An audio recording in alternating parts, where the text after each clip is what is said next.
ആരും പുകഴ്ത്തുന്ന പൂമങ്ക ഹാജറ അഹദായ നാഥനെ സ്നേഹിച്ചു ഹാജറ. സംസമിന്റെ ചരിത്രത്തിൽ ഉണ്ട് ഹാജറ.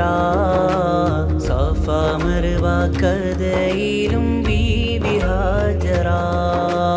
അമ്പിളിച്ചേലുള്ള അമ്പർമണമുള്ള ഇമ്പത്തരുണിയാൾ പൂമുത്ത് ഹാജറ.